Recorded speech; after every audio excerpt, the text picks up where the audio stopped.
This week on Talk of the Town, we discuss Garland City Days with Jeanette Atkinson. The new owners of JC's Diner tell us about their journey and prepare for a re-grand opening on August 9th. The football team gears up for their season opener. We talked with Coach Trampis Waite and a few key players. Check out the Fun and Games segment to find out who wins Flick football. The Lady Bear soccer team face county rivals, the Box Elder Bees, in their season opener. Watch highlights and see what Coach Jessica Waite had to say. Okay, my name's Jeanette Atkinson, and I have run this Garland City's Wheat and Beet Days. This is my third year, and my second year as a city council person. I'm over this as a city councilwoman. So this is my third year complete, and we're looking for somebody to take charge and help with it next year. In January, we kind of start thinking, we look at our budget, what we have. We actually start booking events. We'll start booking them next week for next year's event. And we have one or two meetings with people in the community that want to volunteer, and they come to us with great ideas, and we just turn each event over to them. The people that ran our parade and the grease pole, he did both of those for us this year. I mean, it's a great community event, and we have several families that put a lot of work into making today happen. My very favorite this year was the grease pole. That's something, last year was the first year I think it's been brought back for a little while. And this year, I think it was a super big success. There was a huge crowd, and the kids loved it. I believe she was 13 years old, the girl who won it this year, the $100 bill off the top. And the bubble foam party is really fun. I love the branding that we're working on. We're going to redo the city wall in our city council room with historic pictures and the brands from the people in the community, from the ranchers and the farmers in the community. And let's see, I just love everybody that gets to come out and visit with everyone because it's a great community party. New this year, well, we had axe throwing and bow and arrow shooting, which was fun, a new addition that we haven't done. But something that we did that we've gotten a lot of good feedback from the community is everything was free to the community except for food. All the events, they could come do whatever they wanted, and it was no charge. And we wanted that to put the money back into our park and to the vendors. We know it's tough for everybody this year. We wanted them to still be able to come have a fun day and enjoy the day as a family and not feel like it cost them $1 million. So I feel like it's been really successful. I might be biased because when you're the person in charge, you think, yay, that was great. But I've heard a lot of positive feedback, and people are like, oh, this has been really fun. And just families that have said, we've been here all day and we've really enjoyed ourselves. So to me, that's successful. I'm just excited for this year to be wrapped up. And people say, are you going to do this again? And I was like, oh, don't ask me today, but I would do it again because it's a fun party. We have a great community. The more people that help make Garland great, the better.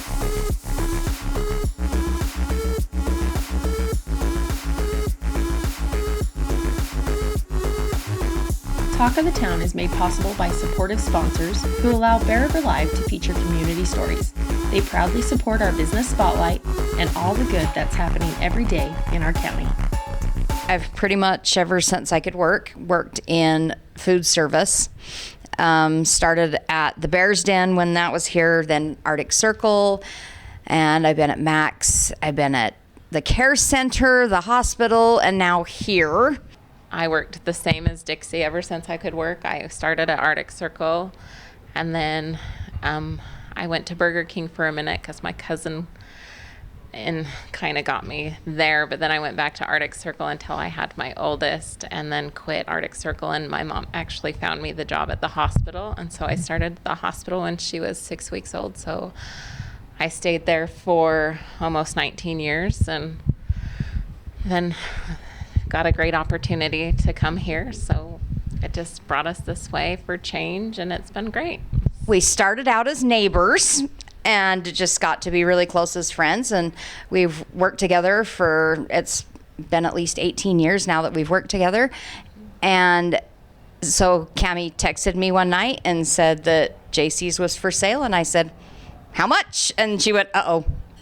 I did. And so we just got with Jim and kind of had a meeting and kind of like wanted to know what he needed for it, and then that just got the ball rolling. We meted and got a price, and then just started the loan process from there. So we just dove in. We were just kind of like, are we doing it? And we jumped in both feet swam our way, and we might have been in deep waters for a long time, but now it seems like we're on the go. So it took a long time for the loan to go through. So we officially took over in last July, and so it took us 5 months to get the loan to finalize, just all the paperwork, all the loan process, everything to go through, and then we finally got it to go, and we officially signed December 21st, and then it officially became ours. So we had to rent it from Jim for that long because he was ready to let it go, and so we said, okay. And were we ready? Probably not, but I mean, everybody's been really good with us. A lot of the staff stayed with us. A few people came back, and we haven't really had to worry about finding people. And a lot of people have come and just found us. It's been really good. We've had a few other people help us find a few people, but it's been really good, and we've done really well. One of the big things is with this being an older building, we've kind of had to do a lot of repairs and upkeep. We've had to replace some equipment. We dealt with some equipment breaking down on a regular basis. We just keep plugging along and just keep trying to do our best with that. Jim had a lot of people that helped him, but it seemed like just with COVID and everything, it's like a lot of people have been overwhelmed with a lot of things. And so we've just called a few other people. Like, he had the same people working on a few machines that we had here, and they weren't doing what we needed. And so Dixie, like her husband Mark, does a lot of the stuff out at the golf course, and so they had a guy working on their ice machine, and so they called him and got him out here, and it's been great. Just, I mean, we've had to find a few people, but they've been really good to us, and you try to stay local in the valley too, and I think we've tried to do that just with a few people. And I mean, Gary Davis has helped us a lot. Robert Hall has helped us a lot. John Plumbing has been amazing. We had a water leak one morning, and you know, you think plumbing, I mean, they'll get there when they get here. I think he was here within 20 minutes, helped us fix a leak. I mean, we had to shut off water for a minute, and they know running a business how important it is to, the downtime is important. And so just, there's been already so much support just And Jordan for Williams. us. So yeah, just, it's been amazing just, and I mean, we've worked in food service, so I mean, even customer service, we're trying our best because we've worked in it quite a bit. There are the hurdles of, you know, not getting people's food cooked correctly or wanting it the way they are, but I mean, you try to do what you can. We're trying to do what we can. I mean, we have the best cooks in Tremont, and I think so, and hopefully with just our association here, we were both born and raised here, and just with the support of friends and family, I think we've done really well. I always say that there's not another job out there that you can go into business with your best friend and that, and then you can still take off during the day, you go to lunch, you know, do the stuff that you can, you know, want to do in that. We actually have another food show coming up, and it's in Boise, and so we get to hit the road and go to Boise and hang out together, and so it just makes it really fun. Well, it's just fun because we both have almost the same opinion. We both think alike, and it's just kind of like what she likes. I'm like, yeah, we just work together so good. And I mean, we have opinions, and it's really good that we can talk it through with each other and just be like, hey, I have this problem, what do you think? And we get along so well, and even just going to lunch, it's just fun to go together and just be like, hey, let's do this. And we've always just gotten along, so it's been really good. And she's not like really a friend, she's my family, so I just love it. What can we expect to stay the same for JC's Diner, and what are going to be some of the things that we see change? The menu is so big that's probably some of the things will change on there. but the favorites, of course, we will keep the same. The country fried steak we still get the meat from the same supplier that Jim always did.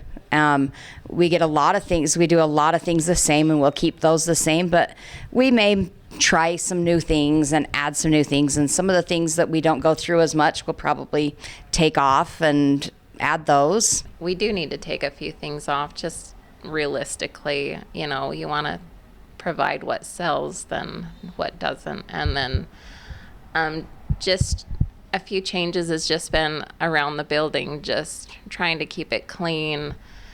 Just, you want people to come in and just look around and just be like, this feels like somewhere that you want to be. And then we'd like to do a few more specials. I mean, if you went to the hospital before, they offered some specials, and it's just kind of nice to offer something different that you can only get on certain days. That kind of brings people in too. But we started doing like a few of our desserts that we are known for. Yeah. I mean, we don't just run this place. We like to cook too. I do my cookies, Dixie's famous cakes and Rebel bars. It's fun to bring other things in that people want, and homemade goodness. I mean, yeah, you can get it, but we want to offer some things like that here too. And we would like to expand. We want to try and make this back area. We've got another storage unit out there, so we can use that as storage. And the building out there is already plumbed for water and gas, and so we want to try and make a little prep kitchen so we can offer a few more things on the menu other than, you know, just the few little things that we have. So expansion is needed here, especially with the valley growing. And change is hard. I mean, especially for the locals that have come Jim owned it for 34 years, so he's had his customers that have come that long. But I mean, sometimes having a woman's touch on it helps a little bit. But yeah, we would like to change a few things. And like I said, change is hard, but it is needed. So, and yes, we tried different fries, and we will stay with the fresh cut fries. So, but there are other options that people can get. But yes, we will stay with the scones, the fresh cut fries, the country fried steak. We're going to be doing our official ribbon cutting on August 9th at noon with the Chamber of Commerce. I think we'll just offer some like drinks and treats, and if people want to come meet us, that's a great opportunity to come see. And if you haven't been here for a while, why not come out and see what we have to offer? We just want to thank those people that have supported us, and just for the community support. I mean, we wouldn't be doing this good if we didn't have the community support and just our family especially. Our families have been huge at making sure they're supporting us and helping us. So yeah, so it's been really good. We try to support other things too, like just little community things, the schools, the like little activities that are going on, just people that need a little bit of help. So we would like to give back also. So you're in your second year of football. How's this year going to be different than last? Just having a full off season with the guys, so I know them a lot better, and we've been able to build relationships in lifting and with our different camps and stuff that we've done in the winter and spring. So just being familiar with each other is going to be a big difference. And then last year we were trying to install our offense and defense all the way up until this point, and now we got it all in, and so we could really focus on a lot of the details. So. Speaking of that off-season stuff, what were some of the things you did? How'd you build team camaraderie, and how ready do you feel? Biggest thing was weight room. We're a lot stronger than we were last year, and that was a big emphasis for us. And you could see it with our max numbers with, bench, squat, and power clean. And then we did some camps right when we kind of ended the season in December. So we did our QB and wide receiver camp, and then we did our trench warrior camp, which was our offensive line and those guys. And we did that for about 4 months. And then we had a first hour class in the spring for football. And so we did that as well. And so like I said, we've got everything installed. We got all of our stuff, and now it's just running our plays and being comfortable in what we're doing. So, who are some of the top players that you've got people to watch for? We got a lot of guys. A lot of guys are going to step up. We got a lot of O linemen back. We got some D linemen back.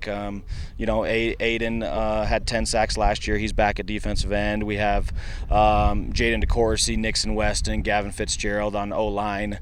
We have Owen, our quarterback, back, so that helps. Ty Jones is going to be a junior, so he has 2 more years, and he started last year for us at running back. And then we got some receivers back like Jace Roberts, and Talon Marble has 2 hands again, which is good. And some younger guys that are going to step up like Gunnar Christensen and Colton Summers and Alex Holmes and just a lot of guys. But really, look at our last year's senior class. We had 8 guys, and this senior class has 22 or so. So we bring back a lot of the similar guys. So. Okay, and what can we expect from Bear River? Be competitive. I think we're still learning how to win and be confident in ourselves. That was a big emphasis at camp, was just understanding that we are a good football team, and we got a very tough schedule, but I think they're up for the challenge and they're ready to go. And we got a lot of good leaders, and that's the biggest change from last year. This year is I believe in a player-led team, and we got a lot of players that are leading the team, and it's not so much of coaches trying to hoop-raw, getting the guys going. It's a lot of our guys collecting themselves and their peers getting after them. So that's a big change for us this year. So. And what are going to be some of the good matchups or games that you guys are excited for? Obviously, first one we got Cedar Valley, which is a 5A school, and I think they went 7-4 last year. They got some good dudes, so we'll see what we can see what we can do against them. And then obviously our region's tough. Mountain Crest, we played them twice last year, and it's going to be competitive again this year. We got Logan and Homecoming is our first region game, so that should be pretty exciting. And then obviously the Golden Spike game is always a big one, and that was moved up a week. So that's going to be during Fair Week and all the exciting things that happen with that, and so that'll be a big one as well. And then we got some first matchups that's never happened before at Bear River, like Carbon, and so that's our last non-region game. So that'll be a fun one for our guys too. So. And then this season, you and your wife are both coaching. She's got the soccer team this year. How's that working for you guys? It's working.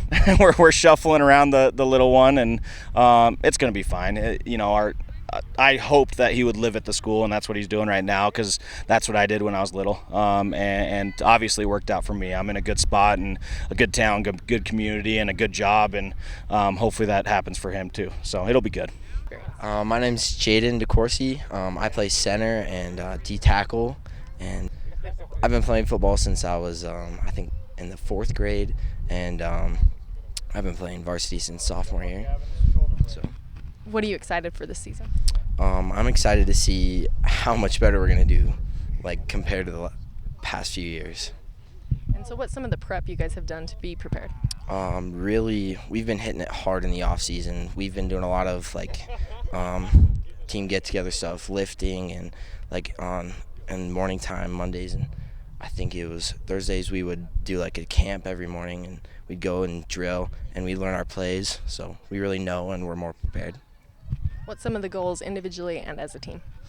Some of our goals individually, I'm really just trying to be more aggressive this year than I was last year. Last year, I think I was pretty aggressive, but I couldn't really. Sometimes I would leave games and I was thinking I could have done more. So I'm trying to not be like that. And then a team goal is it's one that we actually came up together. We want our opponents to fear us, and I thought it was pretty sick actually. We want them to be like, oh, we have to play Bear River, and so we want to be pounding them, And in your opinion, what can we expect from Bear River football? We can expect a good season. That's what I'm thinking. I'm Gavin Fitzgerald. I play right tackle, and I've probably been playing for 6-7 years. And what's your experience with varsity? I started halfway through my sophomore year, and then I played a little bit of my junior year, and then I got injured. But yeah, now I'm here for senior year. So what have been some of the things you guys have done in the off season to prepare for the season ahead? A lot of lifting and conditioning. We've been at it for a while. And what's something that you're most excited about? I'm most excited to go against Mountain Crest because I wasn't here for that. I'm excited to go win them and beat them. And what's some team goals and things to build your team camaraderie? I feel like our biggest goal is to win state, and I feel like we've been working really hard and working harder than all the other teams. So. In your opinion, what can we expect from Bear River football? Winning. That's what we've been waiting for a long time, so winning. This week on Talk of the Town, for our Fun and Games segment, we have the Bear River football team. We actually had them sit down in the presentation room and play a little flick football. There was an elimination round where they paired up against each other, and then another round where they went even further. All that's right here, and our winner gets a Grille Gift card. We could do opposite of that. Oh! Okay, you're going too hard.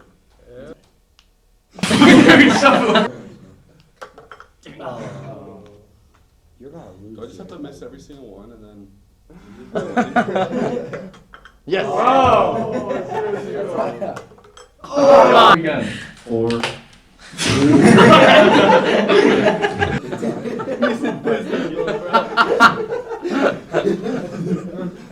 I have to make it. Wrong.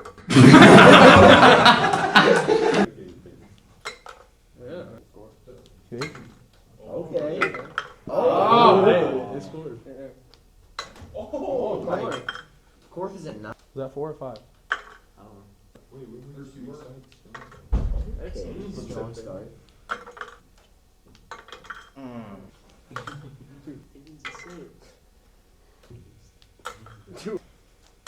Oh, you definitely was good. We're gonna go back to the It's coming on. Yeah. Don't count. Wait, Yes. Oh! That's it. That's fine. Take one more. 2. Oh! Nice. One more. With the skins. Ah, dang it. Go Corky. Oh! Found it.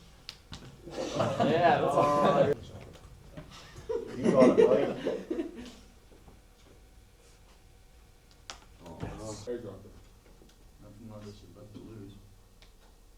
Hey, get back there! Oh my god! Sounds Ghost is with me. Oh. Come on, bro. Count it. Yo!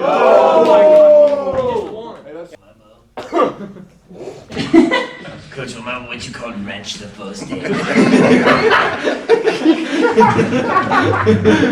Coach, Yeah, don't go. Coach, don't fail.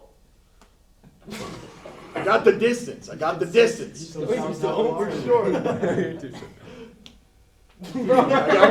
got one more. This might be six, actually. That was 5. It's going left. It's a 6. Good hell.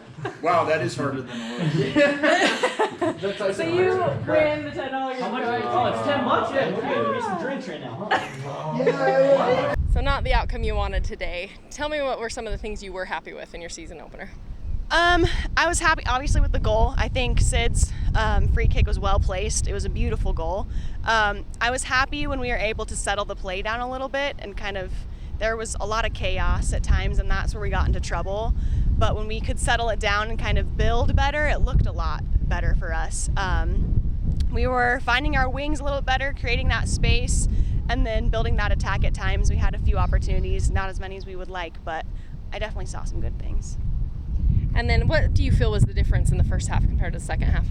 I think we were tired. The surface, we're not used to grass. It's a lot heavier. The ball moves a lot slower. It's hot. We don't have depth in numbers, so I think we had 5 subs. So we can't rotate as often, and so girls are playing a lot more minutes than I think they're used to. And I think in the second half, Box Elders came out harder than they did in the first half. You know, ending the half 1 goal down, you're going to come out with a lot more energy, and that, along with kind of our tiredness, got the best of us. You guys have 2 big games next week with Morgan and Ben Lomond. What do you guys have to do to be ready for that? I think we just have to get into a better mental state. Our end game talk with the girls is about like keeping our heads held high regardless of the score. I think it's really easy for us to kind of get down on ourselves when we have a 5-1 loss. But it's kind of coming out of that, learning from our mistakes and just like keeping that positive energy moving forward. I think we have the skill set to be able to win games, but at this point it's about that mentality and being able to push through in those scenarios. And first game for you guys to be able to see how you jive as a coaching staff, how did that go? Our coaching staff is awesome. We play really well off of each other. Like I said in our interview, we have a lot of different variations in our knowledge, and so it's fun to be able to kind of bounce ideas off of each other and kind of problem solve in a way. And this just kind of solidified it for me. Like, we have a really good staff, and I'm super excited for the rest of this year. Thanks, Coach. Next week, we'll have the voice of the Bears and local celebrity Brian Mickelson on Talk of the Town. To watch other episodes, visit brlivestream.com or subscribe to our YouTube page.